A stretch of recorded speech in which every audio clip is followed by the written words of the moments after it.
Right, a huge welcome for the first time to author John Heyman with The Falsification of History and What Was the Real Truth Behind the Sinking of RMS Titanic in 1912.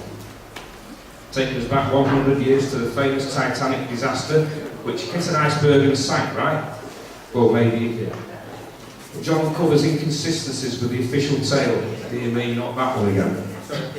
Famous names in the finance world, Rothschilds, Rockefeller, JP Morgan, and possibly a business venture that didn't work out, culminating in the loss of Morgan's no-claims bonus, possibly paid for with innocent lives.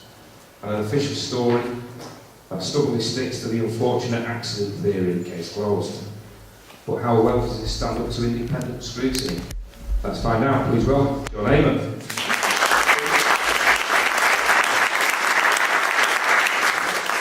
Thanks very much, everyone, and welcome to the real story about the sinking of the Titanic.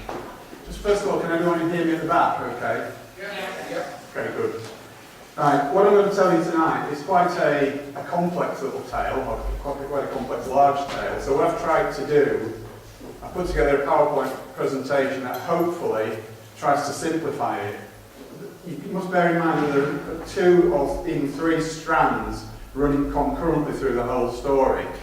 And of necessity, I do tend to skip from one to the other and back again. And I try to make it make sense, but please bear with me if there's bits that you don't follow, because like I said, it is quite complex, but it does all come together at the end. So hopefully bear with me. And the other thing to bear in mind is that I'm not a professional speaker. I'm a writer and author, so if you're all expecting Ian R. Crane, then you have to all get your money back now. I'll do my best.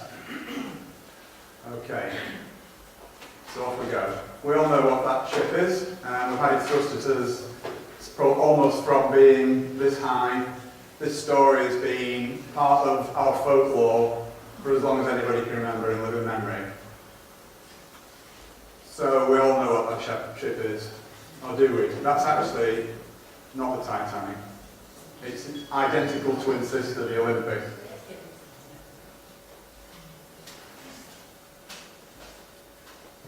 So what do we know about what happened on that night of 14th, 15th of April 1912? Not an awful lot, really. Although we hear so much about it, everyone thinks that they know the story. Well, trust me, you don't. And this is what we're coming to now.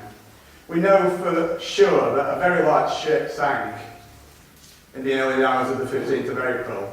And we know that there were more than 1,500 lives lost, and that 700 survivors were rescued by another ship, the Carpathia. But once you said that, you said everything. Everything else is really up for question, seriously. And I'm going to show you how that is the case. So let's start by having a fresh look at some of the facts of the matter, shall we? Moving swiftly onwards. Yeah, so to come up with the story that I've come up with, obviously it wasn't all my work, but there's a lot of my own research gone into this, and a lot of the stuff in there is stuff that is unique to me. So where did I get it from? Well, this is where I got my information from.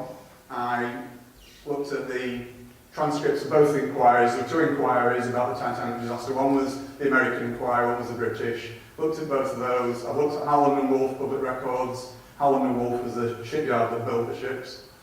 Okay, various other sources, libraries, internet, blah, blah, blah.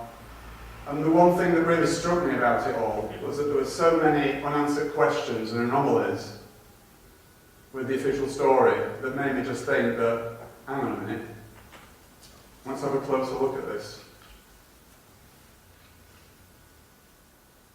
So what does the official story consist of? It's basically all those things. Can we all read that at the back? Is it large enough?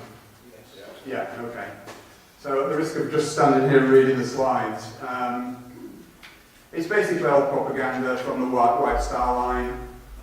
Dozens and dozens of eyewitness accounts, hardly any of which agree with each other. Contemporary newspaper reports, which I'm sure some of you are aware of this phenomenon. Whenever there's a disaster that's not as it appears, the first reports that come out you never see them again, a lot of them, because they change the official story as time goes on, and some of the reports contradict the new official story, so you never get that. So by looking back at old newspaper reports, I've actually found a lot of stuff that's never mentioned and absolutely conflicts with the official story. Okay? So the inquiries were generally regarded as a whitewash. Okay? And the conclusions that they came to were so obviously incorrect as to be mind-blowing. There was also a British and US government cover-up, which again, as we go on, I'll talk more about that. And one of the things that has been responsible for the apocryphal tale about the Titanic, one of the major things that's been responsible for it, is a book, which some of you may have read, and a film, which some of you may have seen, and it was this one. Let me just put it on now. It's called A Night to Remember. It was written by a guy called Walter Lord. And Walter Lord, just for a bit of background on him, he was an ex-CIA agent. Now, the first thing that interested me was what on earth is an ex-CIA agent doing writing a story about a shipping disaster 40 years previously. And the conclusion that I came to on that was for the same reason that the CIA get involved in anything and everything, and that is to cover it up and obscure the truth. So the Titanic myth that we all know and love so well is a result of that book and that film. And trust me, 80% of it is utter hogwash. Right, so let's just set the scene a little bit. We have to turn back the clock a little way, first of all. A guy by the name of J.P. Morgan, John Pierpont Morgan, who was a big American financier at the turn of the 20th century, from the 19th into the 20th century. Very close links to the Rothschilds and the Rockefellers and all the usual suspects. Okay, he bought the British White Star Line, which was the line that eventually built the Titanic and the Olympic and the Britannic, the three sister ships. Okay, the British government, because it was a foreigner, they had to sanction the purchase. And they imposed certain conditions on that purchase, on that sale, which, please bear that point in mind, because that will become very important a little bit later on.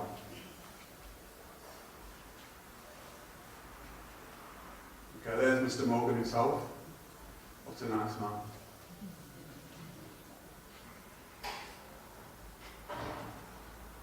Okay, so in 1907, Morgan asked Harland and Wolff Shipyard, who almost exclusively built ships for the White Star Line, by the way,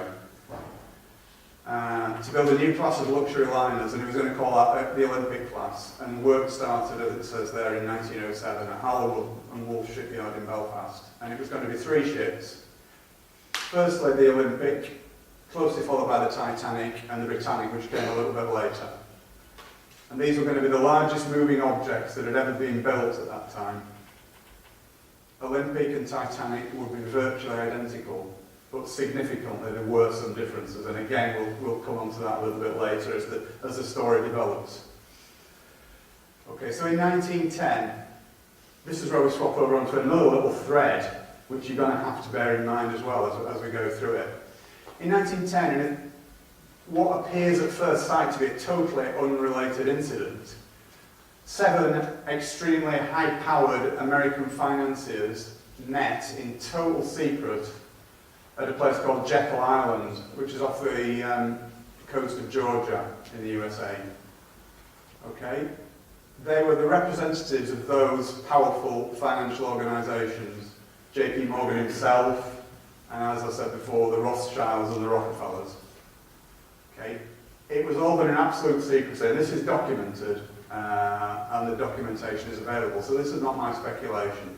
No surnames were used at all. And their plan was to introduce something into the American economy called the Federal Reserve Bank. Now, I guess most people have heard of the Federal Reserve Bank. Is there anyone who doesn't know and wants me to explain what the Federal Reserve Bank is? Don't be shy. Okay, We all know what the Federal Reserve Bank is. But just in case someone's too shy to put their hands up, I'll just give you a brief picture of what the Federal Reserve Bank is. Think of it as the American version of the Bank of England. Okay, so it's the American central bank that has the responsibility for the issuance and creation of money.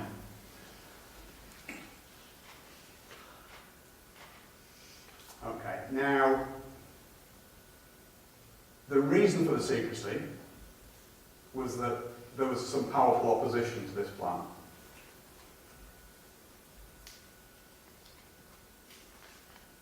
Okay, we've covered that. Why was the Federal Reserve Bank so important?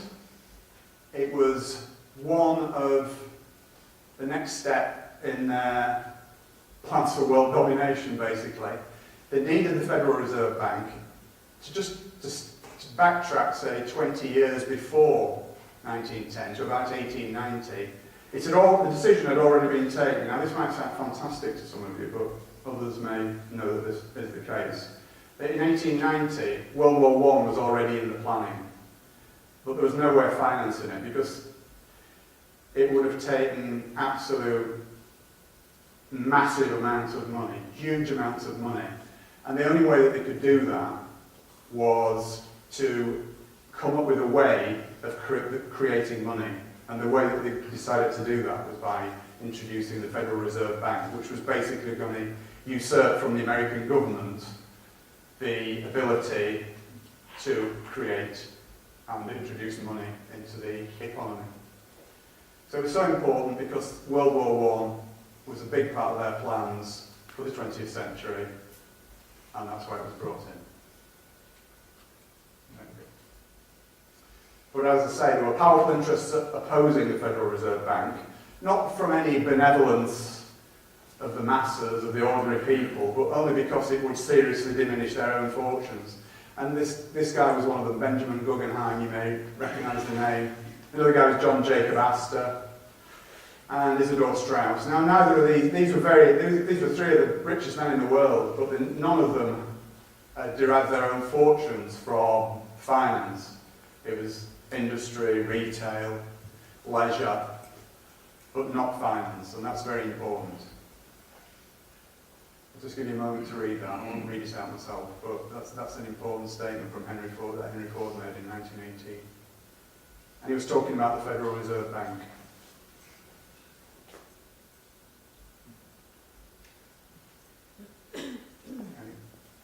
And a little bit more recently, a gentleman by the name of Benjamin Fulford, who some of you may have heard of, came out with that statement, which is what we're talking about tonight, basically. Part of what we're talking about tonight. Okay, so why were these powerful guys opposed to the Federal Reserve? Because, as I said, they knew that the Federal Reserve would undermine their own personal fortunes because they weren't going to be involved in it, basically. So it wasn't through any benevolence that they were opposing it. It was purely selfish reasons. So let's get that up front straight away.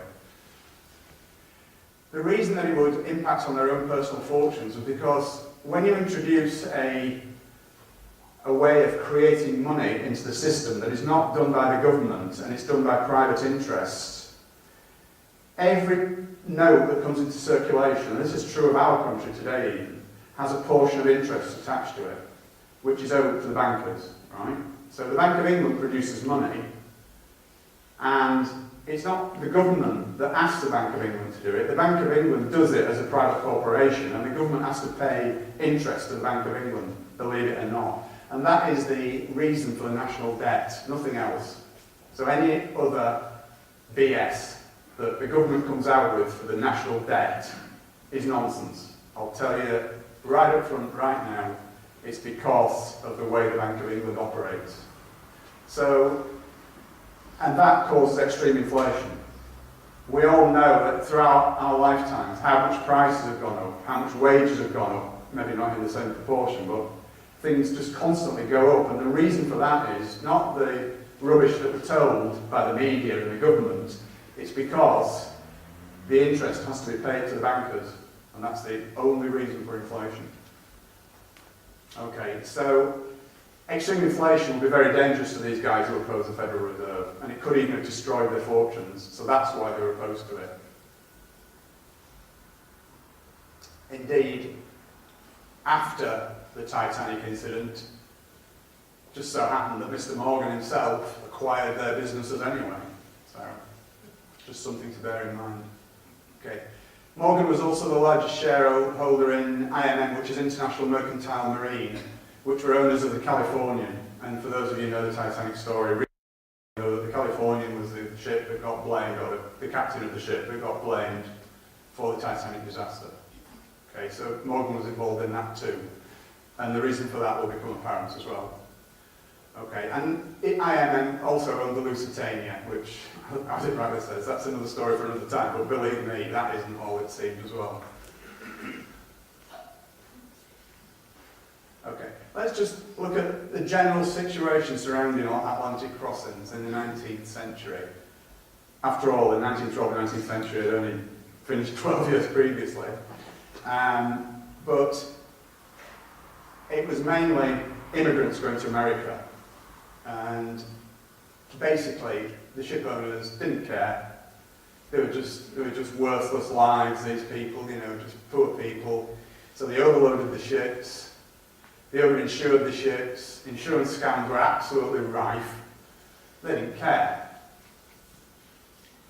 Okay, and it was also an industry that was noted for fraudulent practices. So, moving on apace.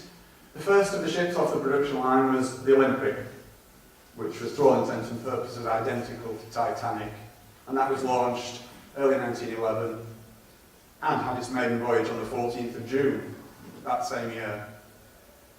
Now, Olympic was not immune to little disasters itself. It had quite a few, shall we say, mishaps. On its maiden voyage, it almost sunk an American tug. Okay, but the biggie, as far as Olympic was concerned, was that in September of that same year, as it was leaving Southampton Harbour, steaming down Southampton water to head out into the Channel, it was involved in a horrendous accident with a Royal Naval cruiser called HMS Hawke. Now, that is never publicised, alright. It is available information, I'm not saying you couldn't find it out. But how many people knew that? Put your hands up that actually happened. Okay, about 6 people, fine. Okay, so, yeah, very important point. Now, the damage to Olympic was far more serious than they first thought. It limped back into Southampton Harbour for initial testing. There's HMS Hawke. That was almost a write-off as well. But Olympic went back to Southampton and they did the initial damage assessment and they found a huge hole. And by a huge hole, I mean a huge hole. You'll see a picture of it in a minute. But even worse than that, there was all sorts of unseen damage as well. There were bent and broken beams, metal beams. There were thousands, hundreds of thousands of rivets that popped. Steel plates were completely ripped away. It was a mess. It was a mess. There we are.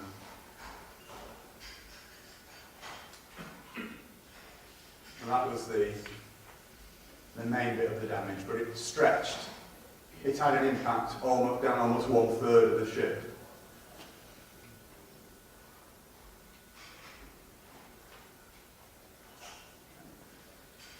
Now the biggest problem that it had was it had twisted the keel of the Olympic, and this was causing a huge list of port. It was quite dramatic actually, the list of port, and again that becomes important in a little while. Even the temporary patches to get it back to Belfast, because bearing in mind in those days this was the biggest ship that had ever been built in the world. The only place where there was a dry dock big enough for it was at Belfast. So they had to patch it up at Southampton as best they could using divers to get it back to Belfast, to the dry dock. And even the patches to enable it to do that took 2 weeks. Okay, so back to the dry dock for proper damage assessment in October 1911. In the meantime, whilst all this was going on, any accident involving a Royal Navy ship, there has to be an inquiry, and that inquiry is undertaken by the Royal Navy. And of course, wouldn't you just know it, who was at fault for the accident? It was the Olympic. Now, this was pretty serious. pretty serious. The Lloyd's of London declined the insurance claim, which was an absolutely massive blow to the White Star Line.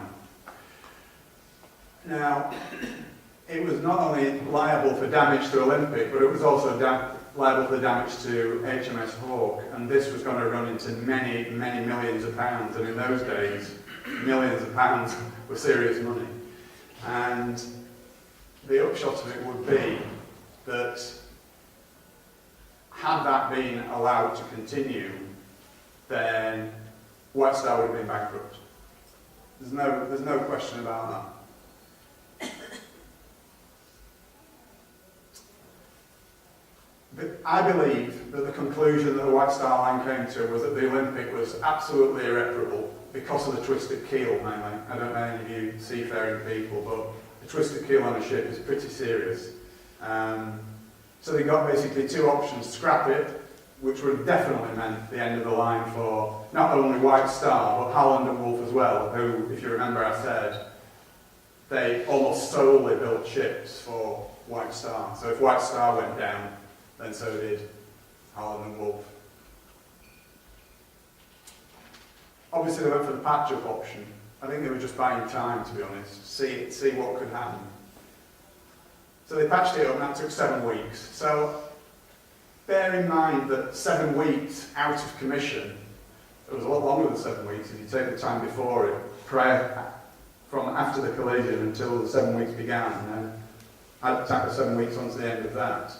It's a lot of time for a ship of that magnitude to be out of service.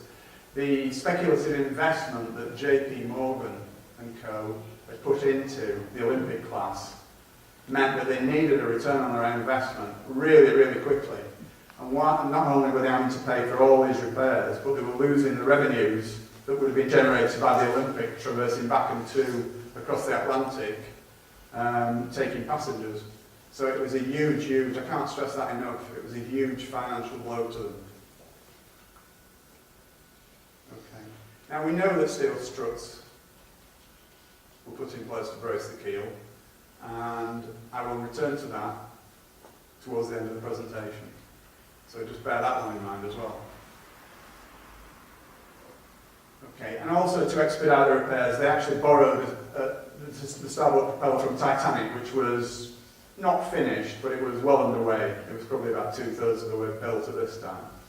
Okay, so basically they needed Titanic in service as quickly as possible, along with Olympic, to start generating revenues. Otherwise.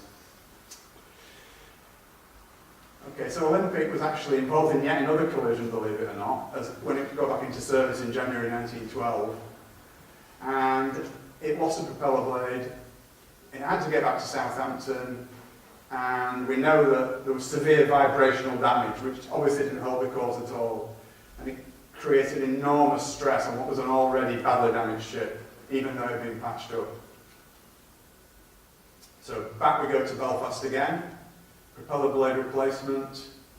Now it's interesting this, because according to Holland and Wolff records, a propeller blade usually took about 5 hours to replace. It was just a case of unscrewing bolts, big bolts, I grant you, but just a case of unscrewing bolts, and with a team of a few men, that could have been accomplished in 5 hours.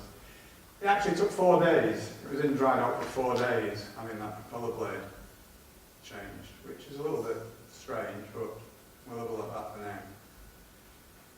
Okay. So what were they doing for 4 days? Well, strangely enough, Olympic had been launched by this time, although it wasn't finished. It was sat there in the water. And they were photographed together several times in Belfast around this time. Don't forget, this is like 3 months before Titanic's maiden voyage, and they were together. Originally, the Titanic was meant to be going out on the 20th of March, but that was put back to the 10th of April. Partly because of all the contretemps with Olympic. And there they both are, the two sisters sat together. Almost identical. Almost. Let's look at the differences. Okay. On the forward part of C deck, which is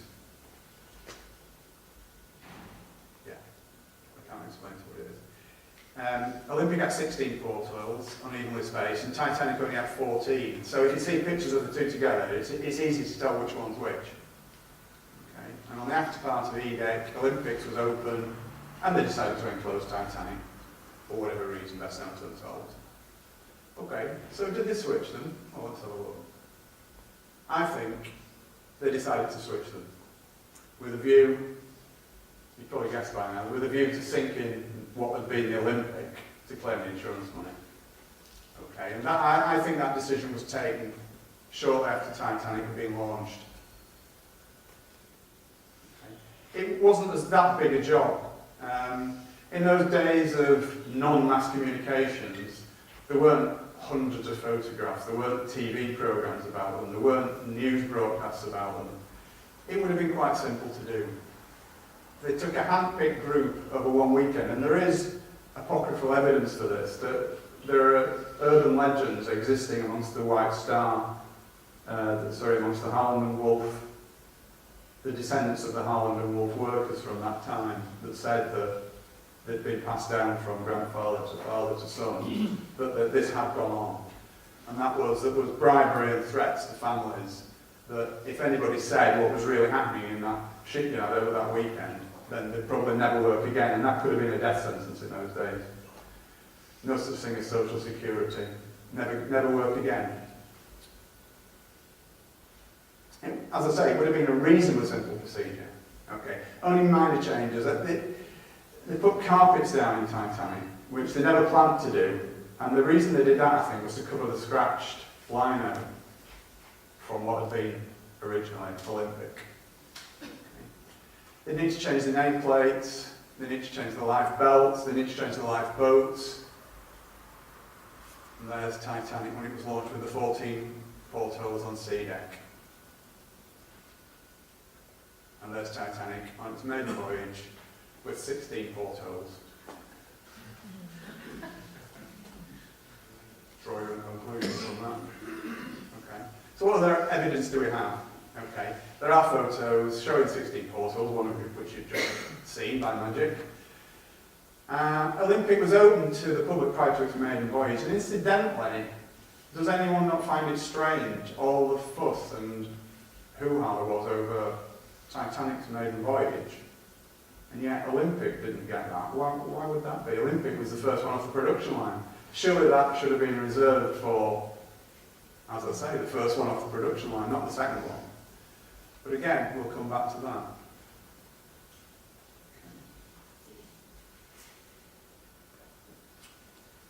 Another little piece of evidence for a switch was that a guy called Lawrence Beasley was a second-class passenger. He reported a list of port throughout the voyage. He was a survivor, obviously, and he mentioned it to the crew or to anybody who'd listened, but of course it was ignored. Now this is interesting as well, the sea trials. Olympics was a full day on the open sea, which is what the Board of Trade, who controlled these things at that time, that's what they demanded, any big new liner entering service. It was a proper, comprehensive trial with Board of Trade inspectors crawling all over it. And that's exactly what happened for Olympic. Titanic, a couple of hours on Belfast Lock, no speed tests, no lifeboat tests. And also, when Titanic docked at Southampton, having left Belfast earlier, ready for its maiden voyage, only 2 firemen and stokers signed up for the voyage. Now this again leads me on to something else that is extremely important. Lots and lots of people said, lots and lots of crew members who were constantly looking for work and constantly out of work, said they would never sail on her again, or that class of ship again. And it's also important to note, this is another thing that never ever gets mentioned, but during that time of Titanic's maiden voyage, there was actually a massive countrywide coal strike going on. And there were no ships leaving the UK for America, or for anywhere for that matter, because coal was impossible to get. So there were thousands and thousands of ship workers, stokers, waiters, stewards, you name it. Thousands of them were out of work because they only signed on for one voyage at a time. No matter which line they worked for, they only signed on for one voyage at a time. So as soon as they docked back in the country again after they'd been away, they were out of work until they could find the next ship to sail on. Now there were thousands of them laying idle because of this coal strike, and none of them signed on. Why would that be?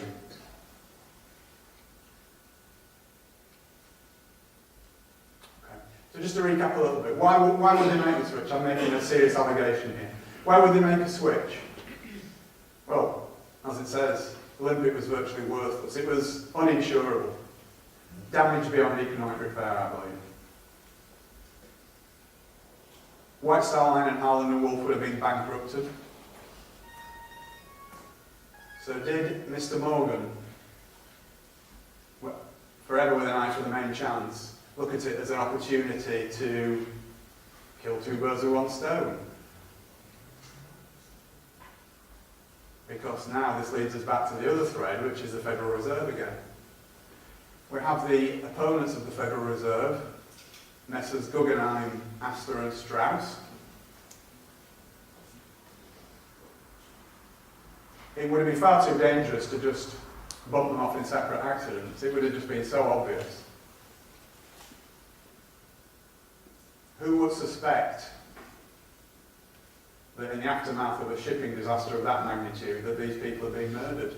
If they were murdered, of course. So, back to JP Morgan's kill two birds with one stone. Not only was he going to sink the Olympic disguised as the Titanic and claim his insurance money, he was also going to get rid of these guys who could have made life very, very difficult for him and his oppos and their plans for world domination. Okay. Let's take a little look at Edward Smith, the captain of Titanic, who had also been the captain of Olympic on his maiden voyage as well. And he switched to Titanic for its maiden voyage. Captain Smith is generally regarded as being a hero. In all the apocryphal tales that you read about Titanic, Captain Smith, the hero that went down with his ship. He was actually, he had an appalling safety record.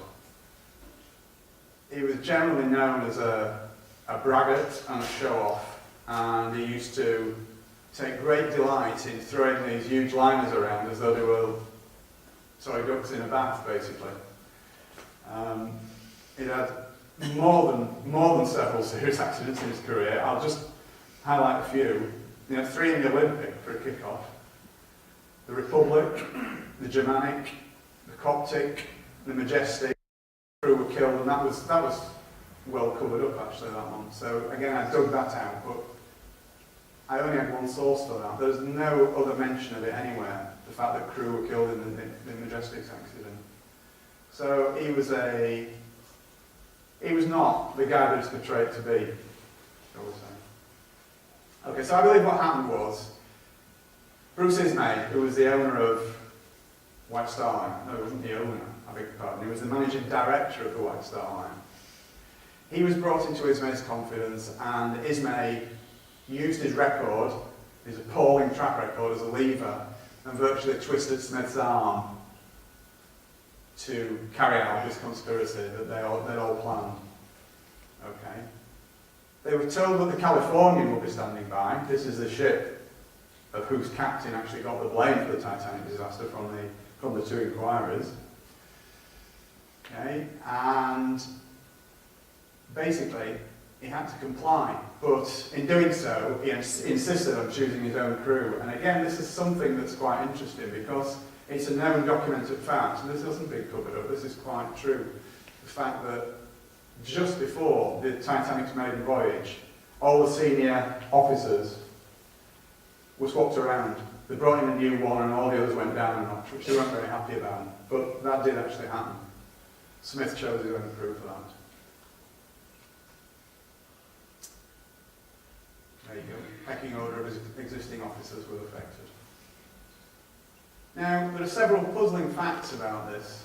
Again, as I've already alluded to, despite the coal strike that was going on, they still had difficulty finding crew.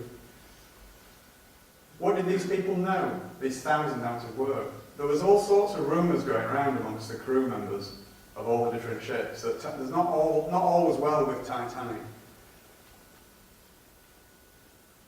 Chief Officer Wilde, who was the guy immediately below Captain Smith in the pecking order, he actually wrote a letter to his sister just before Titanic embarked from Southampton. And in that letter he said, "I still don't like this ship. Still don't like this ship." It was the first time they'd been on it, allegedly. Olympics made the voyage had been absolutely fully subscribed. Titanic was just over half full. First class passengers wanted to transfer to Titanic when they found that it was actually going to make the voyage even despite the cold strike. They only offered them second class cabins, and I believe that was done to put them off, because if Titanic had been full, and given the fact that they knew that they were going to sink the thing, they wouldn't have been able to save as many lives as they thought they weren't going to be able to. So I believe that was the reason for that. Okay? And even more, just before it embarked, 50 first-class passengers cancelled their reservations. These were friends and colleagues of J.P. Morgan. This was all documented. J.P. Morgan just didn't turn up. He was supposed to be on the main voyage. He wasn't on it.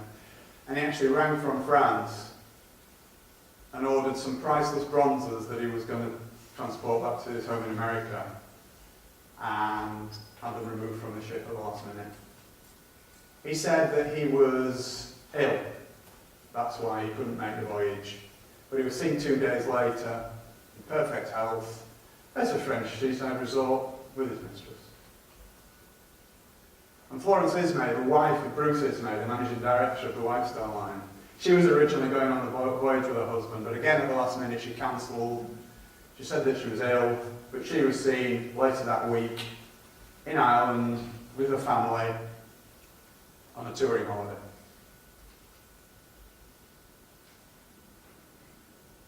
Okay. So what do we know about the Californian? We all know that the Californian was the ship that never came to Titanic's rescue and got the blame for the disaster. Yeah? Is everybody aware of that fact? Right, well, California, this is quite an interesting issue as well. Again, despite the cold strike, Californian left England, I think it left London, 5 days before Titanic. It's had a full complement of coal somehow. Nobody knows how or why, or we know why perhaps. It's had no passengers.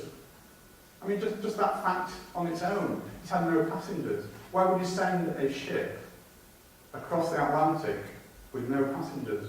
People were clamouring for passengers across the Atlantic. Everybody was stranded because there were no ships leaving. So the one that is leaving has no passengers. Does that make sense? It's just me. Okay. And also, this is really interesting. I was gobsmacked when I read this, and I'm sure you will be as well. There was no cargo. Does anybody know what the cargo was on the California? The only cargo that they had? No. Sorry? No. 3,000 woolen sweaters and 3,000 woolen blankets. Exactly. There she is, the Californian, and there's Captain Lord, who was the master of it. So, on the 14th of April, the Californian came to a dead stop in the middle of an ice field. Now, the story we all hear about that is that, well, of course it stopped because it's in the middle of an ice field. It's too dangerous to carry on.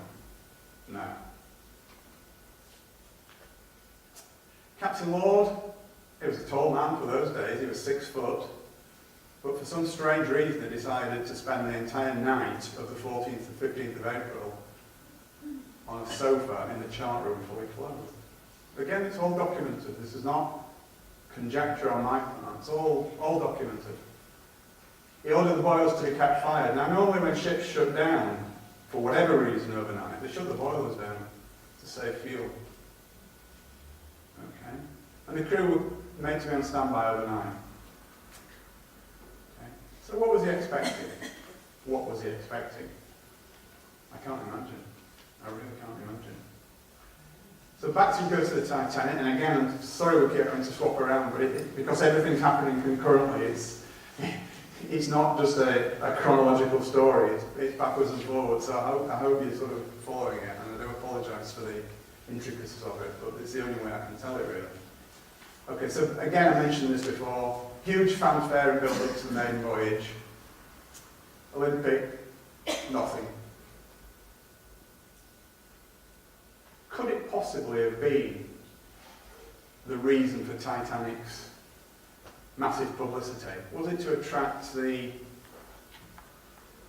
social greats of the day to it in great numbers, including Messrs. Strauss, Guggenheim, etc.? In fact, much of American high society was aboard.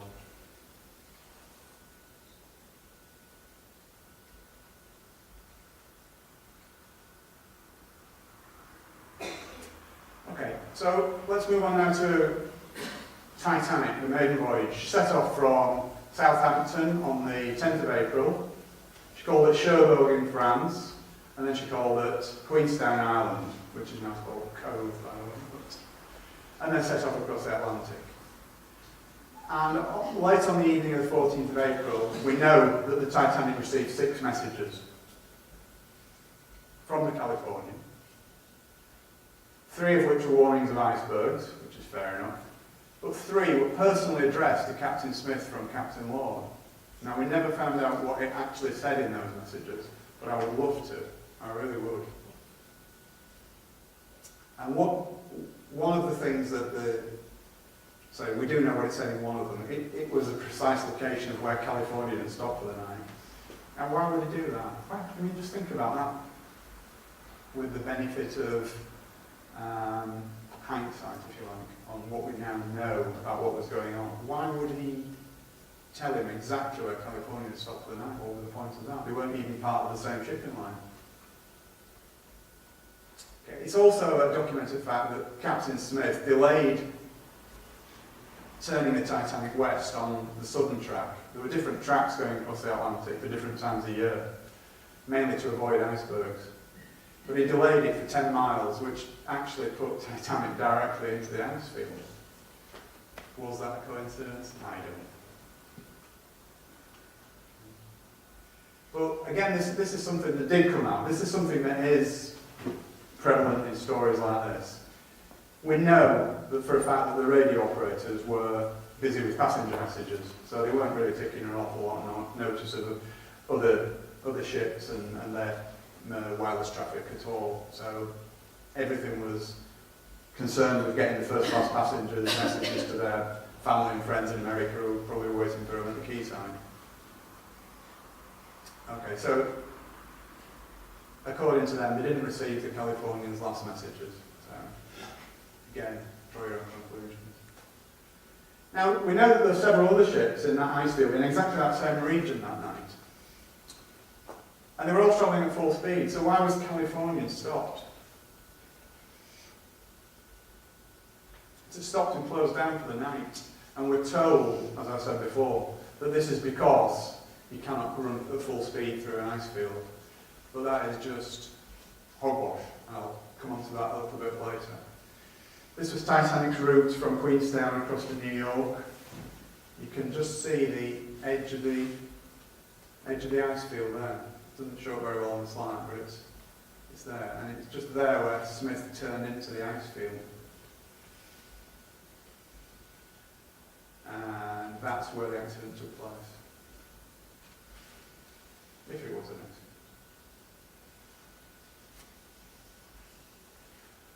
Okay, so get to the actual incident itself. It's 11 o'clock in the evening, 2 lookouts, Fleet and Lee started their watch, their shift. Okay. And strangely enough, as Captain Lord had done, Captain Smith also decided to spend a night fully clothed on a sofa, not in his cabin. 1:35 p.m, the iceberg was sighted and a warning was sent to the bridge. And the helmsman was ordered to port around it. Which, incidentally, doesn't mean turn to port, it means turn to starboard.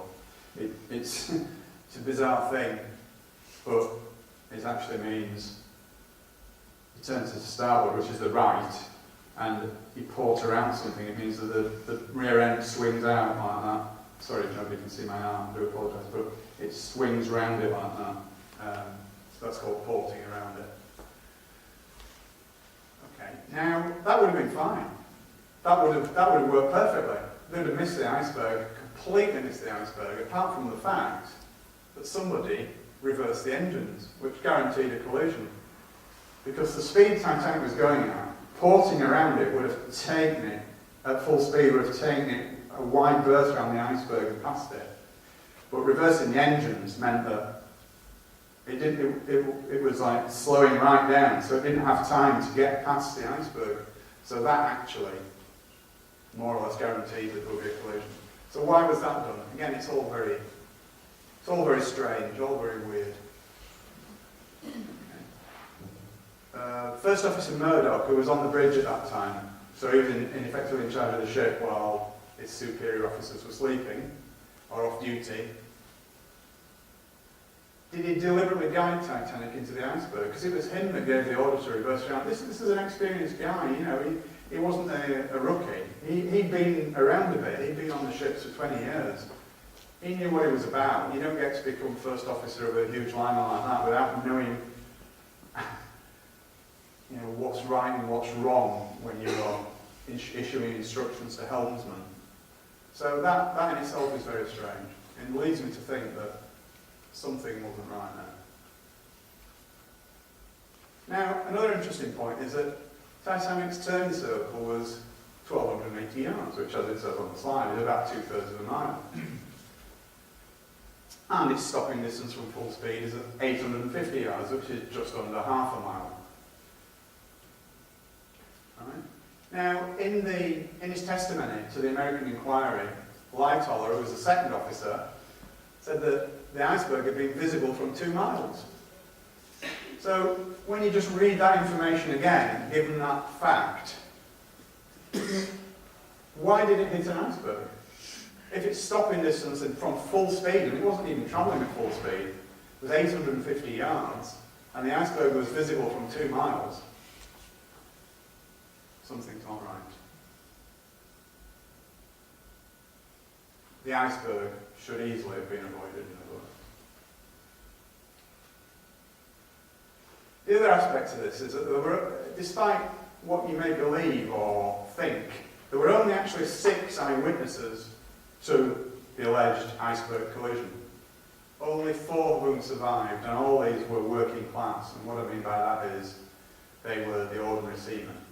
Right? No passengers witnessed it. They were ordinary seamen aboard the Titanic. The 2 officers that witnessed it, well, we'll see what became of them in a short while. Murdoch allegedly shot a passenger and then immediately committed suicide, something which his family have vehemently disputed ever since, or his descendants. 6th Officer Moody allegedly drowned, which just left Quartermaster Oliver, who stated at both inquiries, "I saw nothing," even though he was on the bridge.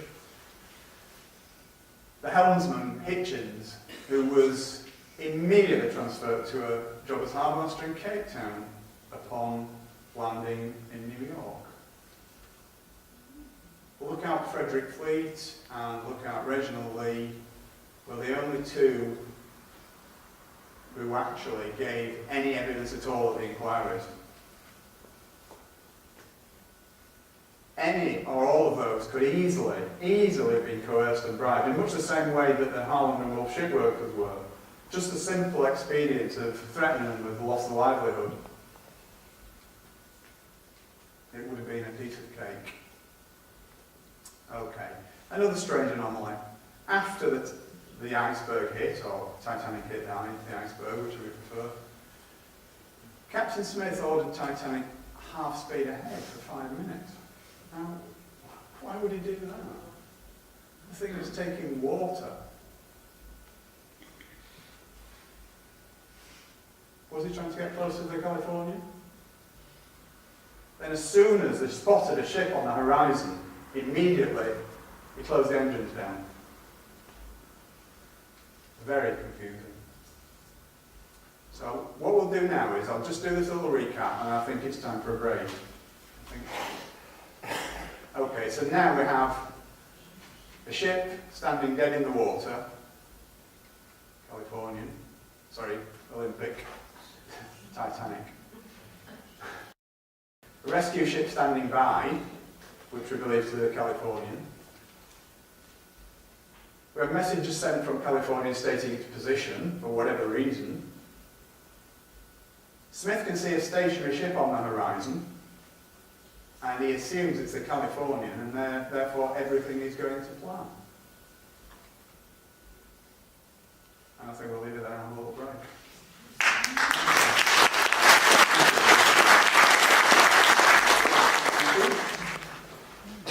Where were we? Let's go back a sec. Just give you a couple of seconds to read that. That's where we were. Okay, so the bottom line is Smith sees a stationary ship, and he assumes it's the Californian, and everything's going to plan. So, the rockets are launched.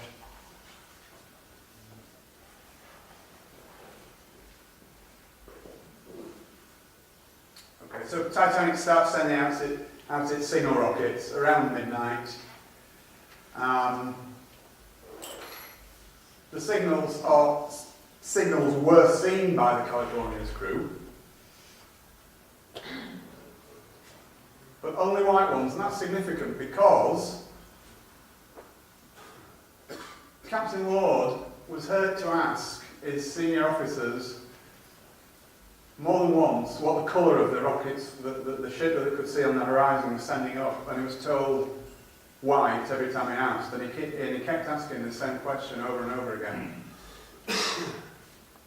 Was he expecting red or blue? Because Titanic actually sent red, white and blue signals up. So Lord actually did nothing because he kept being told that it was white signals only.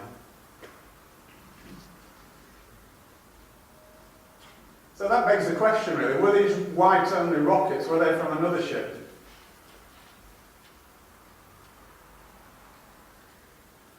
Now, I'm not sure how clear that is, but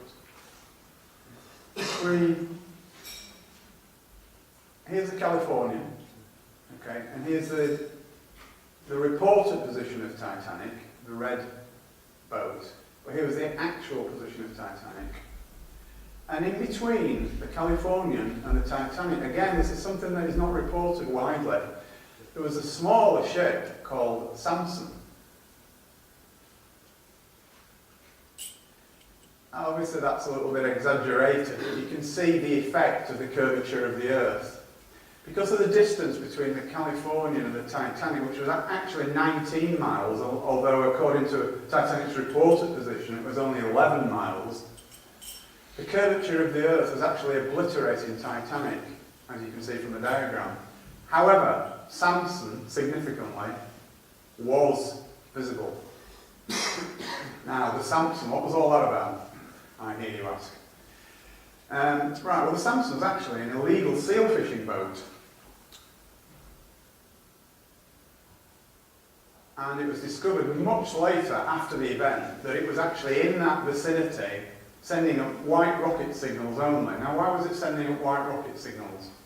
Rather a strange thing to do if it wasn't in distress.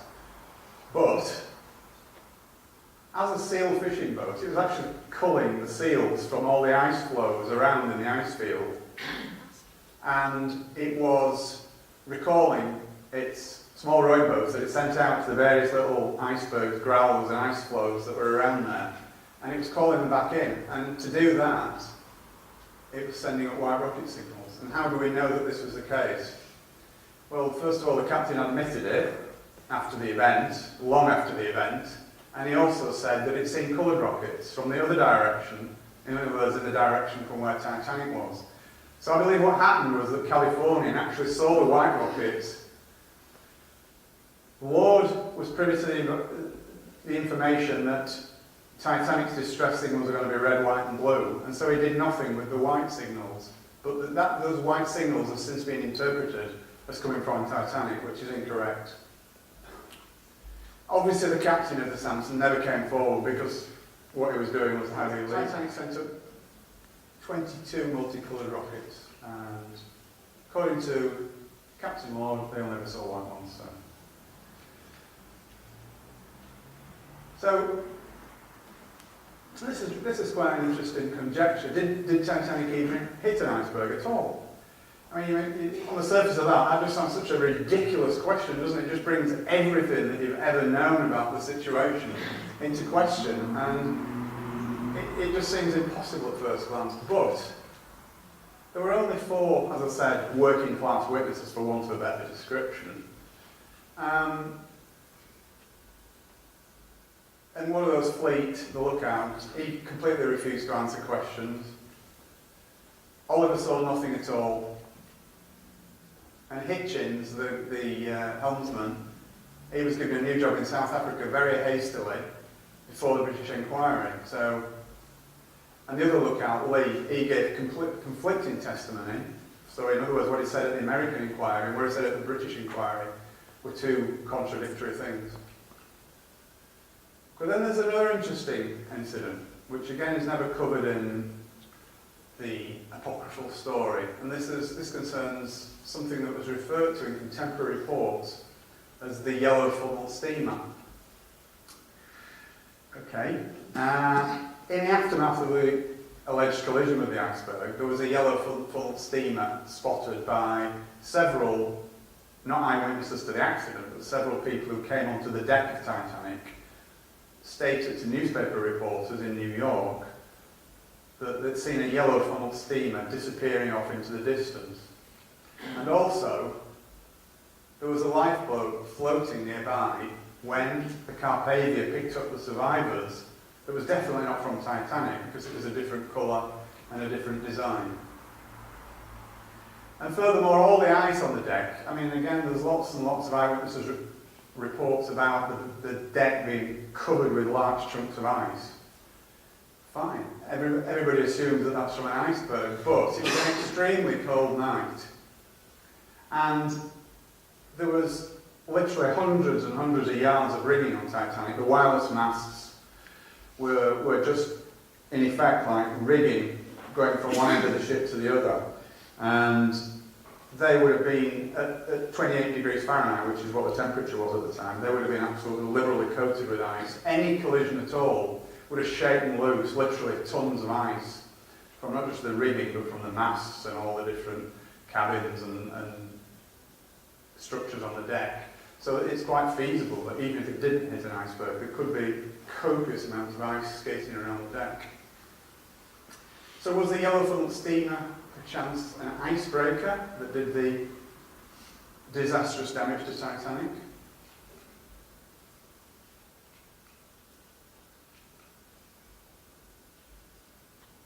Okay, apologies for the skipping around a bit here, but it's necessary because there's so many things going on at the same time, and it's difficult to do it as a chronological story, if you like.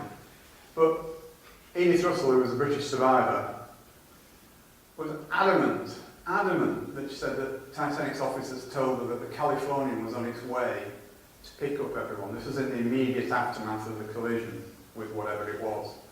Okay, so the officers told her the Californian was on its way. Well, the Californian wasn't on its way. The Californian wasn't even aware of where the Titanic was or what was going on at that point because it had not received its signals. So how did the officers know? The lifeboats were less than half full. Everybody knows that. I mean, they were. I mean, that's no exaggeration. The lifeboats were less than half full. But why would that be? What on earth would possess officers, experienced officers, to actually send out lifeboats half full? Well, we hear all sorts of stories about how that was, but to be frank, none of them stand up to close scrutiny. I believe that the reason that the lifeboats were sent out half full was that Captain Smith knew that the Californian was standing by, and he ordered the lifeboats sent out half full. He thought the Californian was closing on the Titanic, so the lifeboats were sent out with the intention of bringing them back again to ferry everybody else off as well. So it was an expedient at that time. Get as many people on board as you can on these lifeboats. Doesn't matter if they're not all full, because they'll be coming back very soon. Because the Californian is steaming towards us, closing the gap. So it doesn't really matter. Meanwhile, Lord was still waiting for his coloured rockets, and the Californian was just sat there doing nothing. And eventually, it actually dawned on Smith and the rest of the senior crew that the Californian wasn't coming, and by that time it was too late. Okay, around 5:30 in the morning, Lord actually discovered that the Titanic had sunk. They'd actually kicked the wireless back into action again, because the Californian's wireless had shut down at midnight. Don't ask me why, I don't know. It doesn't make sense, but it did. They got the wireless back on again at this time, and he found to his horror that the Titanic had already sunk. And he set off towards them at that point, but it was too far away to do anything. And at that same time, Carpathia was just actually reaching the lifeboats from Titanic that were all, by this time, tied together and floating along, being rowed along in convoy. Okay. All the lifeboat passengers were taken aboard Carpathia and given medical aid. Bruce Ismay, the managing director of the White Star Line, who you remember was on board the ship for the maiden voyage, but his wife wasn't.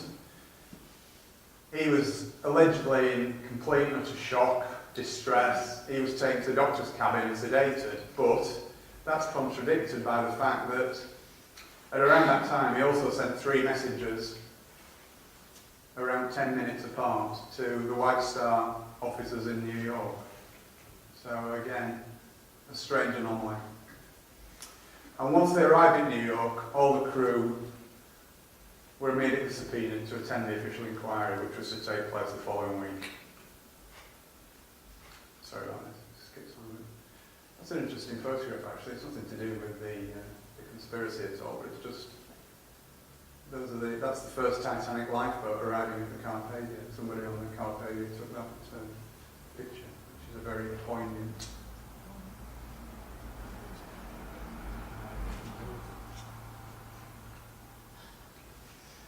Let's move on to inquiries now, because again, these were generally regarded as being complete whitewashes, both of them. We'll cover the American one first. Incredibly, the witnesses that were called were restricted to only answering questions that they were asked without elaboration. So if they were asked a question, did such and such happen, they were allowed to say yes or no, but they weren't allowed to elaborate on that. Seems rather strange to me. Lightoller, the second officer, very evasive, almost as though he was working to a script.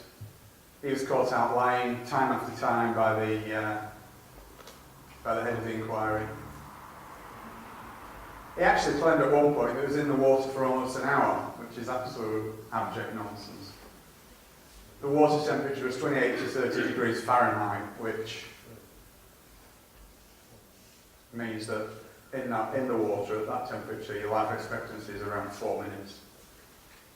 And it's an interesting point that a lot of people, I'm sure, not you good people here tonight, but a lot of people think that everybody on Titanic that was killed on Titanic drowned.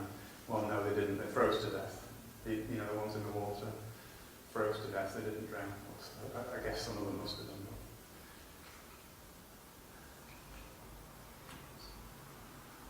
Lightoller referred to the inquiry as a complete farce, and he wasn't wrong.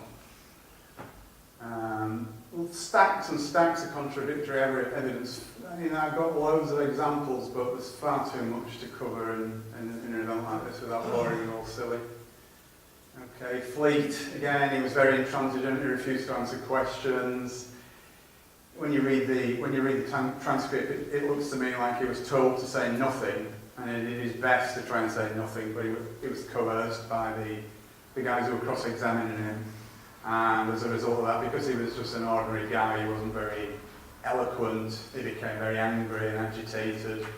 And it was obvious he was covering something up when you read the transcripts. Okay, and this is an important point as well. At the American inquiry, they actually brought in 2 or 3, I can't remember which, but there was 2 or 3 experienced sea captains asked the questions, and they all said that an iceberg of the size that allegedly collided with Titanic can be seen 3 to 5 miles away on moonless nights. And also, significantly, it's normal procedure to maintain full speed because of that fact. So why was California stopped? It really does beg the question.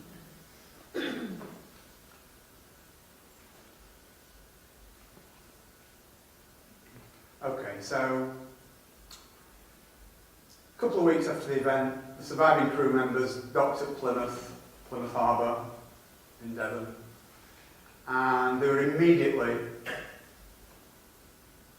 held against their will. They were kept in a holding pen, for want of a better word, overnight. There were 165, from memory, 168 perhaps, and they were all held against their will overnight, which is obviously illegal. They had no access to union representatives, and they were coerced to sign a document that they believed to be the Official Secrets Act. I think it's more than likely that they were threatened and bribed with the same old thing: speak anything about what happened on that night and you'll never work again. So moving on to the British inquiry. This was conducted under the auspices of the Board of Trade. The Board of Trade was the organisation that used to oversee anything that went on at sea. And it was the Board of Trade, for example, that set rules about the numbers of lifeboats that ships could carry. They did the inspections of ships that were meant to be seaworthy, etc.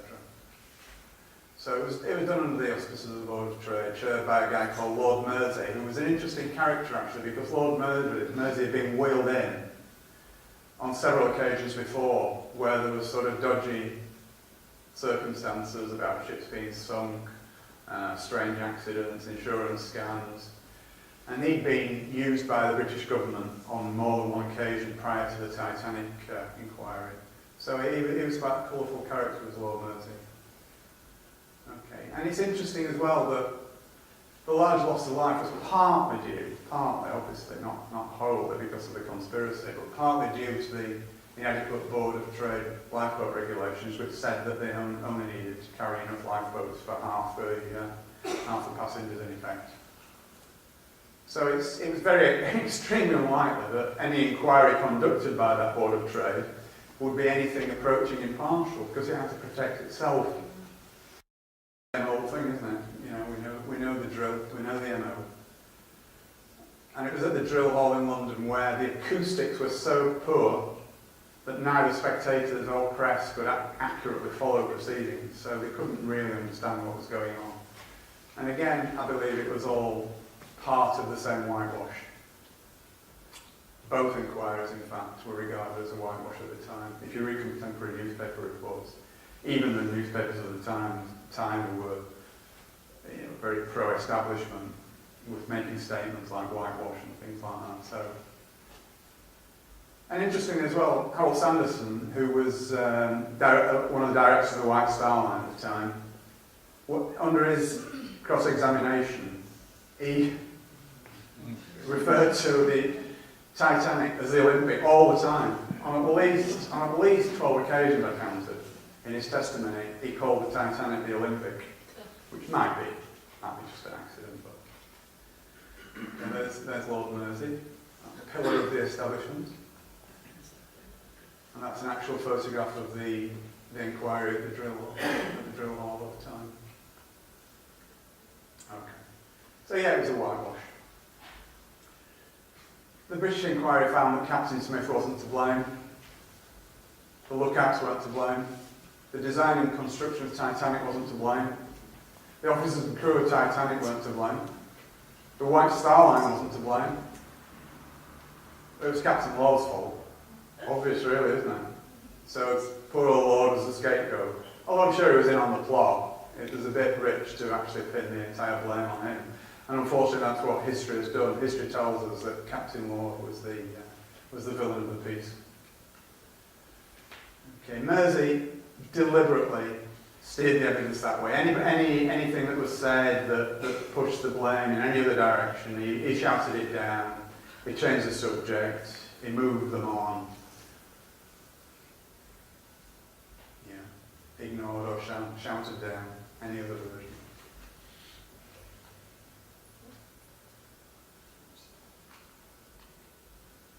Okay, and he actually deflected the attention away from lots of other things that I would have thought might have been sort of fairly important.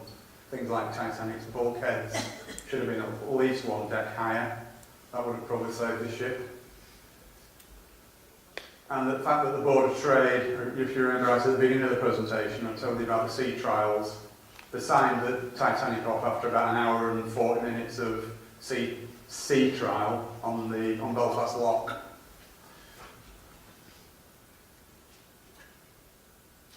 Okay, now where did the British government fit into all this, do you think? Because none of this could have been expedited without the collusion of the government. Now, why would the government want to do that? What would be the motive for the government to do something like that? Okay, let's have a look at that. Okay, so it couldn't have happened without their collusion. There's no doubt about that. Interesting that there would have been absolutely massive political repercussions if White Star and Harland and Wolff had been bankrupted. For a start, there would have been 25 to 30,000 people out of work in Belfast at the shipyard. And when you take into account all the dependent industries, that figure would have risen much, much higher. Okay, the Liberal government who were in at the time, under Asquith, would probably have not been re-elected. But more importantly than any of that, obviously important, but not as important as, if you remember, again, cast your mind back to the beginning of the presentation, I said that Morgan came to an agreement with the British government, which he had to do in order to take over the White Star Line in 1903. Okay, so in taking over the White Star Line, he agreed that any White Star Line ship at all could be requisitioned as troop carriers in the event of war. And given the fact that we know that World War I was already the plans for World War I were already well advanced, you have to trust me on that, it is true. This was extremely important. If Morgan had not had this agreement, he could have just taken the ships away. Even if the White Star Line had gone bankrupt, he would have been able to take away the assets from the company, which would have been the ships, and the government would have lost their troop ships. Which is what it says on the next slide, basically. As a major creditor, Morgan would have been perfectly entitled to exercise his rights to seize those assets, the ships, and the government would have had no troop ships. So the government therefore fixed the inquiries, in my humble opinion, in collusion with the US government, which did the same on their side of the pond. As we know, they all work together anyway, don't they? Okay, and then, well, not least of all this, there was an element of insurance scam involved as well. It cost 2.5 million in money at that time to build, which is, it's near like 200 million now, but it was 2.5 million it cost. The damaged Olympic would have been insurable for much, much less if it had ever managed to sail more than halfway across the Atlantic again. And it was a fact that White Star Line normally insured its ships for about 75% of the value. So even if Olympic, sorry about that. So even if Olympic had been, even if they'd been able to claim insurance on the Olympic, it would have been around 1.8 million. Okay, I'll say the Olympic Titanic. We'll take a picture from it. In fact, the insurance on the Titanic was up the week before the main voyage to £3.2 million, which was a nice little killing for Morgan. Okay, now we're getting towards the end now. You'll be pleased to hear. But this is very, very interesting. Okay, as we all know, the wreck was discovered in, I think it was actually 1985. That's incorrect. I think it was discovered in '85 by Robert Ballard and the French underwater diving team. Obviously, we've all seen pictures of the wreck under the sea, and it's in extremely poor condition. Obviously after 100 years on the seabed, it would be, wouldn't it? That's not a surprising statement at all. Now, it's interesting that the grey undercoat was only used on Olympic. Titanic's was black undercoat. Okay. But another interesting point is that there's a picture that was taken inside the Titanic on the seabed of the marble fireplace in Ismay's cabin, and it exactly matches the marble fireplace in Ismay's cabin on the Olympic. Now, we all know that marbling, there's no two pieces of marble that look exactly alike, but trust me, these two pieces of marble look about as alike as it's possible to get two pieces of marble to look. And the starboard propeller on the Titanic at the bottom of the sea is clearly stamped 401, and I'll show you a picture of that in a moment. And what's significant of that, you may ask? Well, if you remember, when the Olympic was back in for repairs, they pinched one of the Titanic's propellers. Now, Titanic's build number was 401. So, if the propeller had been swapped, and the propeller at the bottom of the sea says 401 on it, draw your own conclusions from that. And importantly, when Ballard examined the wreck in detail, he had with him a set of blueprints of the Titanic. And he was really puzzled because in the wreck it is full of longitudinal steel braces on the keel, which are not in the original blueprint. Now, if you remember, I said that when the Olympic was repaired, it had steel braces put on the keel. That's the previous slide, but I'm just emphasising there the steel struts to brace the keel, which was one of the repairs that were made. Remember that these braces did not appear on the Titanic's blueprint. Okay, so there's a picture of Olympic at her launch, grey undercoat. Titanic's launch, black undercoat. Oh, I don't know what's got in there, but it's quite interesting anyway. But if you there's, you should say C, you can't count them from here, I do appreciate it, but that is Olympic, photographed in Southampton in 1929, and it's got Titanic's 14 portholes. So there you go. Now, 29. It was scrapped in 37, I think, or 38 maybe. Okay, so let's examine the wreck a little bit now. I'm nearly there now, I promise. Okay, so again, it's not a very clear picture, but if you look at these, where the paint has run here, you can clearly see the grey undercoat peeping through. And we know that there's only Olympic that has grey undercoat. So that's an interesting little point.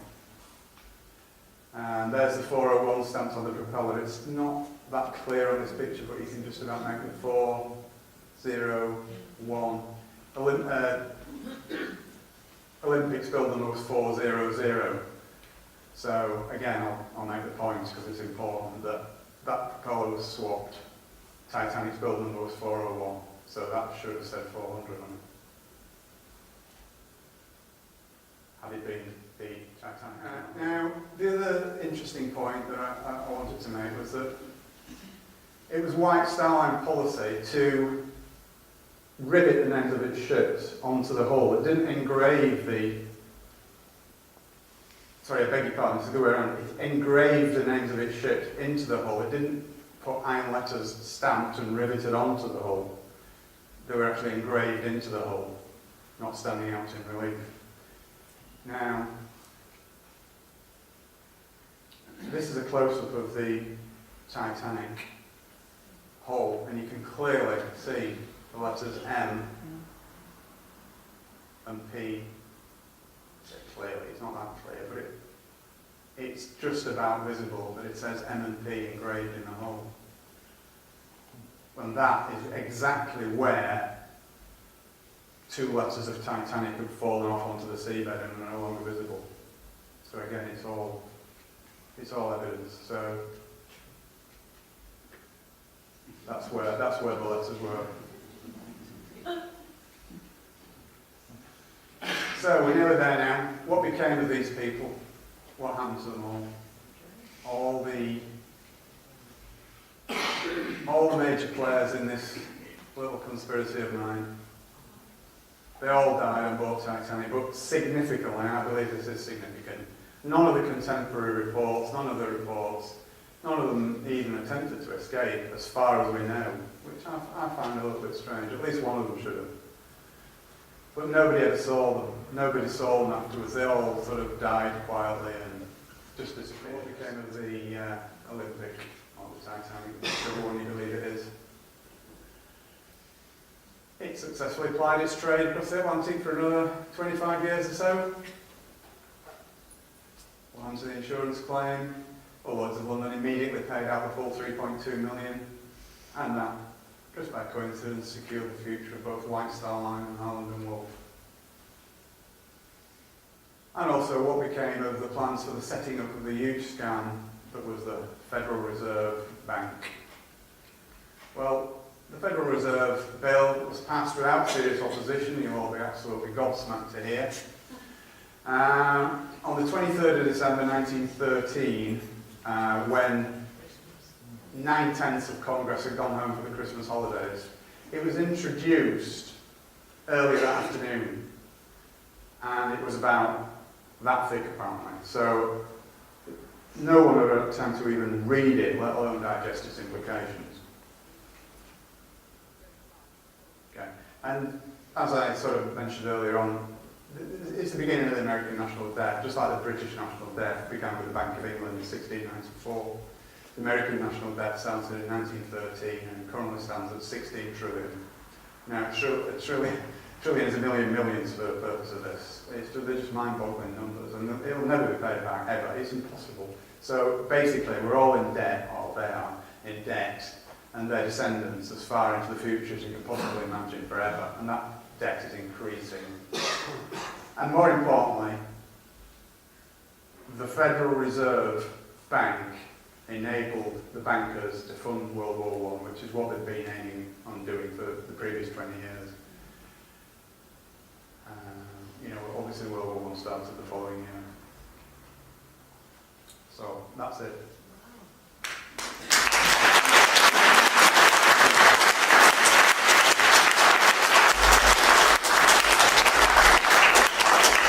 Some of it may be a little bit of a stretch, some of it might be a bit tenuous, but... Which person was it stated about the leadership? He's a managing director of White Star Line, yeah. He survived. He survived, yeah. He got people alive, so... Do you know the damage from the iceberg? Was anywhere near the massive damage to the Olympic in that collision? No, apparently all that bit of the ship is covered up. I know it's a good question actually, but no, that bit of the ship is covered up, so you can't. There's no evidence for that really. But interestingly enough, there is a picture, which I've not managed to get into the presentation, but there is a picture available on the internet of the Titanic leaving Southampton Harbour on its maiden voyage, and you can see there's a patch in the hull. You can't actually see a patch in the hull. They're slightly different coloured plates. Yeah, it could be just bad photography or whatever, but... They declared it the site of the Titanic national sort of monument thing, haven't they? So that you're not Yes, sort of down on it or... That's right, it's so you have to go and have a look. it's regarded as a grave, isn't it? Yeah. Yes. Do you think it's had anything to do with why the Americans didn't enter the war right at the very beginning regarding all these sanctions? It's an interesting question, and I've not really given that any thought, but seems funny, it's like 2 or 3 years after the First World War Yeah, started. yeah, but don't forget that even though it was in America, the Federal Reserve, I mean, these people transcend all countries. They're not just Americans. These people, if you follow the pyramids to the very top, they don't have any countries at all. It's just a free-for-all across all nations.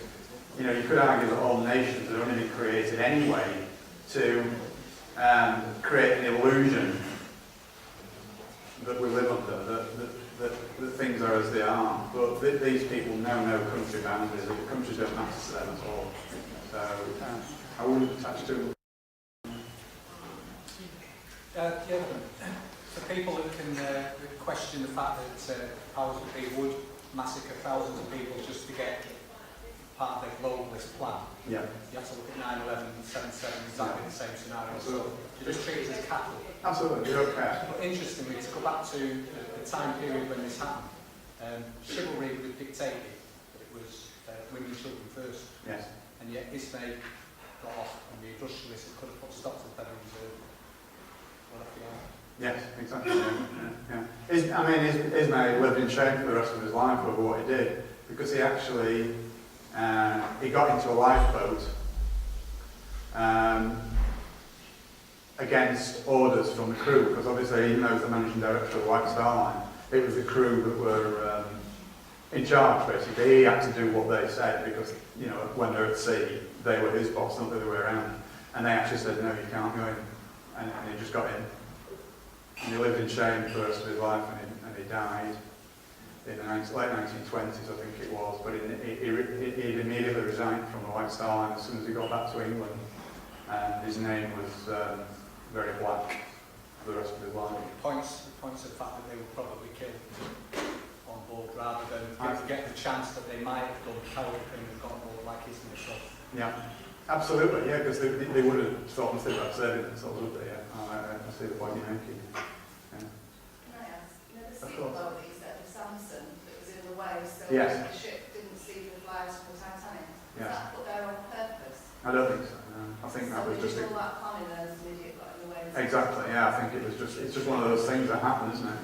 That just seems so silly to have gone to all those lengths and Yeah. then somebody just got in the way.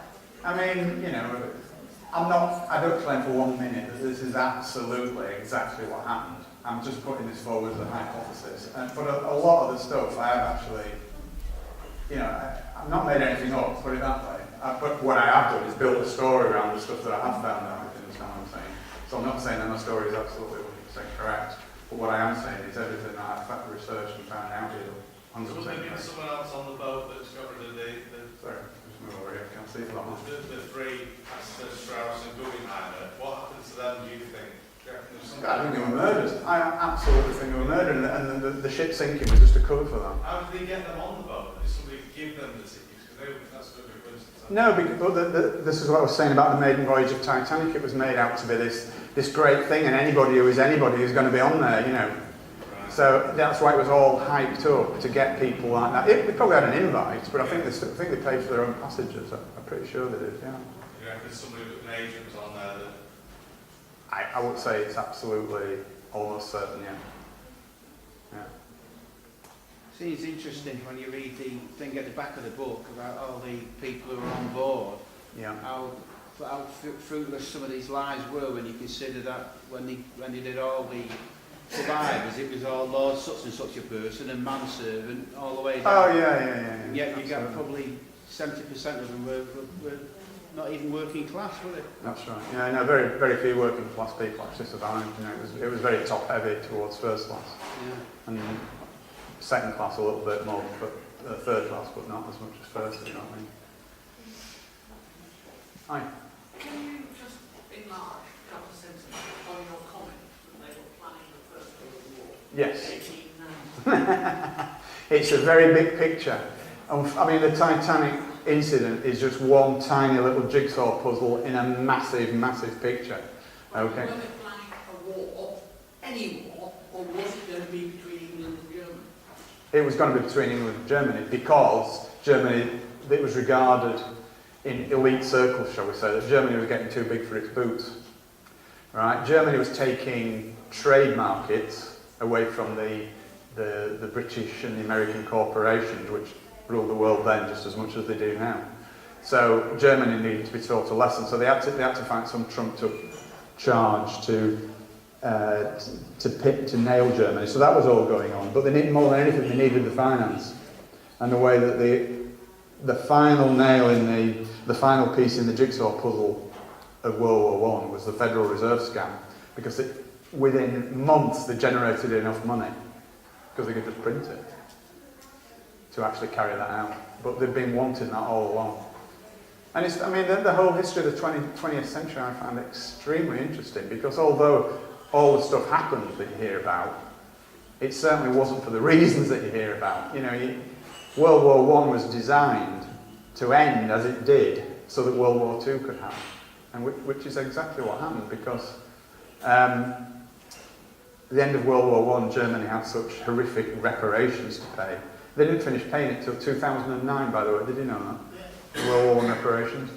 That they knew it would cause extreme austerity in Germany and extreme, shall we say, the big extreme parties such as the Nazis that would come to power, and they actually funded, it was the Americans that funded the Nazis anyway, because it was all part of the same master plan. They don't leave anything to chance, these people. I know it sounds fantastic to anybody who's not come across these ideas before, but I've been researching this stuff for like 10 years or more, and that's what I do. I don't have a job. I'm a full-time researcher and author now, and honestly, when you scratch just a little bit below the surface, the world is not at all like you imagine it to be.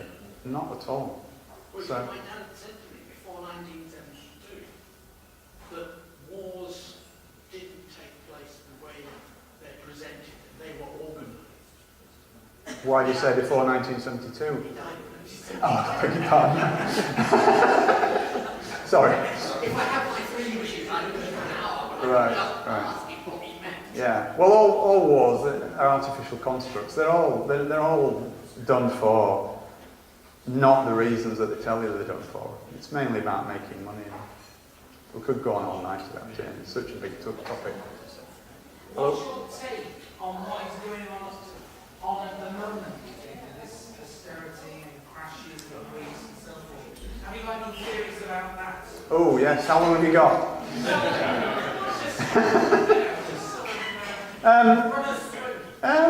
Well, again, it's only my view. I wouldn't suggest to speak for everyone, but it's all part of the same thing. It's about control of populations. I mean, when you think about it, let's just take the Greek situation and the Spanish situation as an example. Who does Greece owe all this money to? Owes it to the EU? Who does Spain owe it all to? Owes it all to the EU. Every nation is in debt to the EU or to other countries in the EU.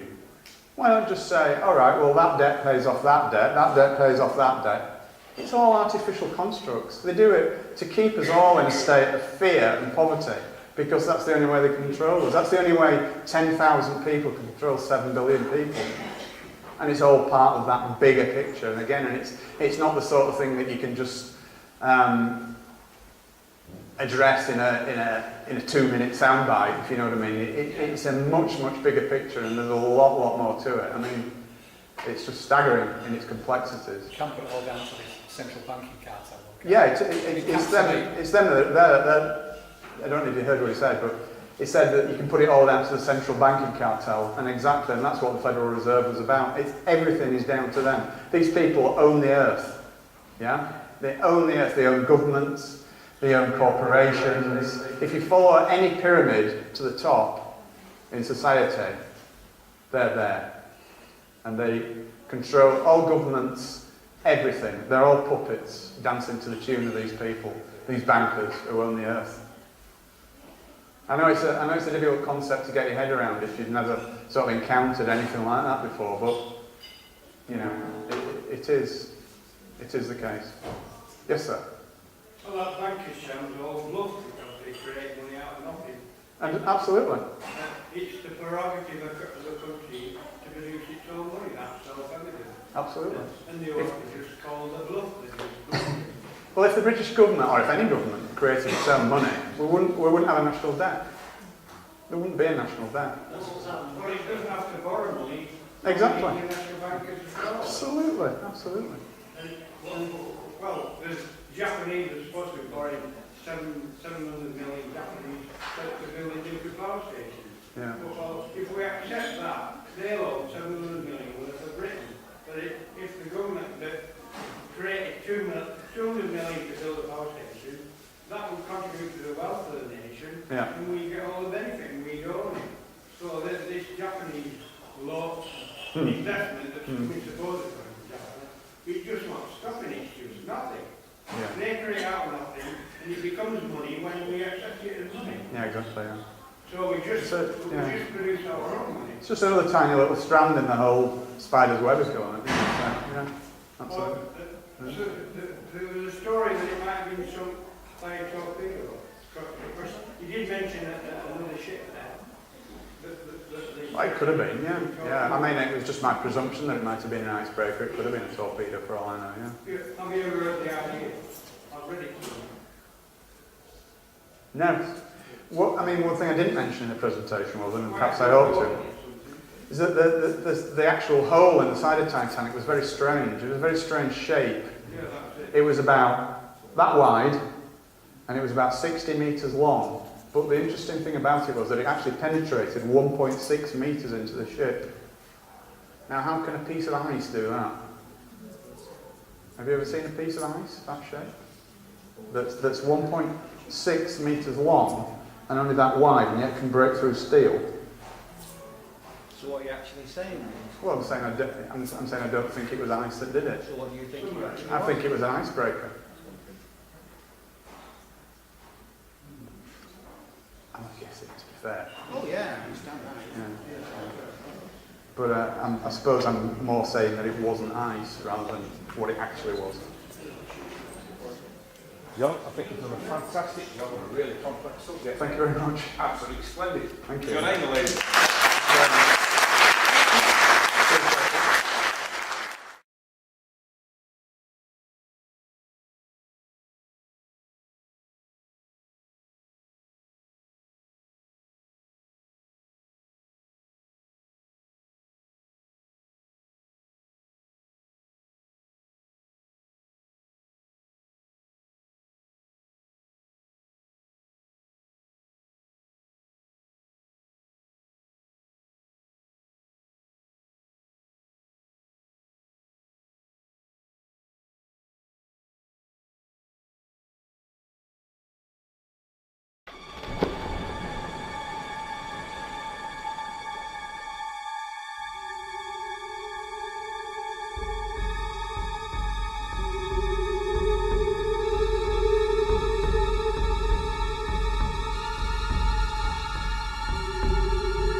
Right, a huge welcome for the first time to author John Heyman with The Falsification of History and What Was the Real Truth Behind the Sinking of RMS Titanic in 1912.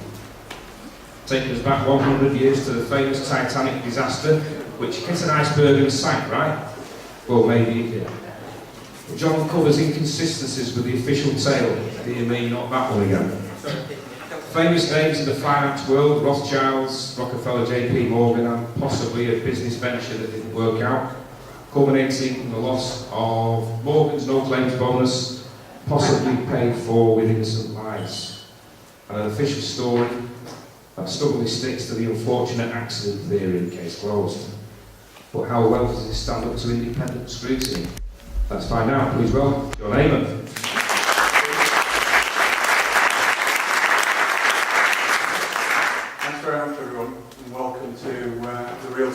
about the sinking of the Titanic. Just first of all, can everyone hear me at the back? Okay. Okay, good. Right, what I'm going to tell you tonight is quite a complex little tale, or quite a complex large tale. So what I've tried to do, I've put together a PowerPoint presentation that hopefully tries to simplify it. You must bear in mind that there are 2 or even 3 strands run concurrently through the whole story. And of necessity, I do tend to skip from one to the other and back again. And I try to make it make sense, but please bear with me if there's bits that you don't follow, because like I said, it is quite complex, but it does all come together at the end. So hopefully bear with me. And the other thing to bear in mind is that I'm not a professional speaker. I'm a writer and author. So if you're all expecting Ian R. Crane, then you might as well get your money back now. I'll do my best. Okay. So off we go. We all know what that ship is, and we've had it thrusted as almost from being this high. This story has been part of our folklore for as long as anybody can remember in living memory. So we all know what that ship is, or do we? That's actually not the Titanic. It's identical twin sister, the Olympic.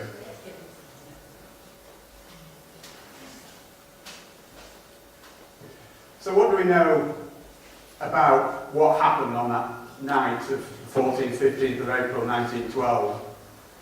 Not an awful lot, really.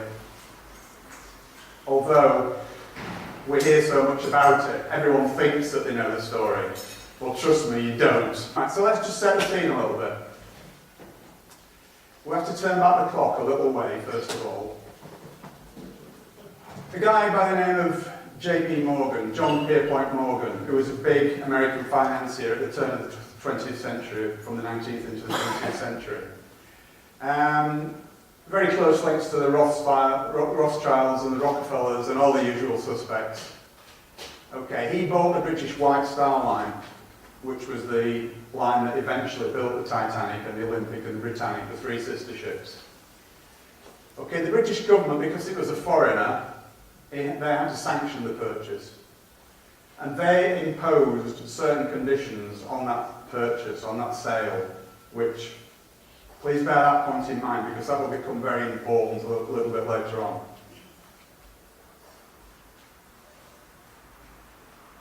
Okay, there's Mr. Morgan himself. What a nice man.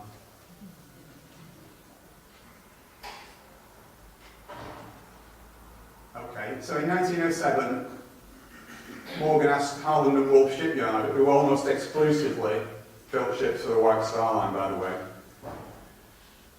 to build a new class of luxury liners, and he was going to call that the Olympic class. And work started, as it says there, in 1907 at Harland and Wolff Shipyard in Belfast. And it was going to be 3 ships. Firstly, the Olympic, closely followed by the Titanic and the Britannic, which came a little bit later. And these were going to be the largest moving objects that had ever been built at that time.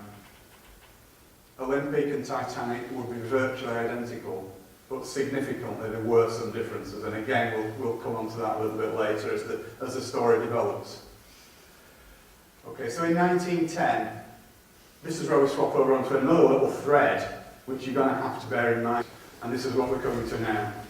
We know for sure that a very large ship sank in the early hours of the 15th of April, and we know that there were more than 1,500 lives lost, and that 700 survivors were rescued by another ship, the Carpathia. But once you said that, you said everything. Everything else is really up for question, seriously, and I'm going to show you how that is the case. So let's start by having a fresh look at some of the facts. Moving swiftly onwards. Yeah, so to come up with the story that I've come up with, obviously it wasn't all my work, but there's a lot of my own research gone into this, and a lot of the stuff in there is stuff that is unique to me. So where did I get it from? Well, this is where I got my information from. I looked at the transcripts of both inquiries. There were 2 inquiries about the Titanic disaster. One was the American inquiry, one was the British. Looked at both of those. I looked at Harland and Wolff public records. Harland and Wolff was the shipyard that built the ships. Okay, various other sources, libraries, internet, blah, blah, blah. And the one thing that really struck me about it all was that there were so many unanswered questions and anomalies with the official story that made me just think that, hang on a minute, let's have a closer look at this. So what does the official story consist of? It's basically all those things. Can we all read that at the back? Is it large enough? Yeah, okay. So at the risk of just standing here and reading the slides, it's basically all propaganda from the White Star Line. Dozens and dozens of eyewitness accounts, hardly any of which agree with each other. Contemporary newspaper reports, which I'm sure some of you are aware of this phenomenon. Whenever there's a disaster that's not as it appears, the first reports that come out, you never see them again, a lot of them, because they change the official story as time goes on, and some of the reports contradict the new official story, so you never get that. So by looking back at old newspaper reports, I've actually found a lot of stuff that's never mentioned and absolutely conflicts with the official story. Okay? So the inquiries were generally regarded as a whitewash. Okay, and the conclusions that they came to were so obviously incorrect as to be mind-blowing. There was also a British and US government cover-up, which again, as we go on, I'll talk more about that. And one of the things that has been responsible for the apocryphal tale about the Titanic, one of the major things that's been responsible for it, is a book, which some of you may have read, and a film, which some of you may have seen, and it was this one. I need to click on now. It's called A Night to Remember, and it was written by a guy called Walter Lord. And Walter Lord, just for a bit of background on him, he was an ex-CIA agent. Now, the first thing that interested me was what on earth is an ex-CIA agent doing writing a story about a shipping disaster 40 years previously. And the conclusion that I came to on that was for the same reason that the CIA get involved in anything and everything, and that is to cover it up and obscure the truth. So the Titanic myth that we all know and love so well is a result of that book and that film. And trust me, 80% of it is utter hogwash.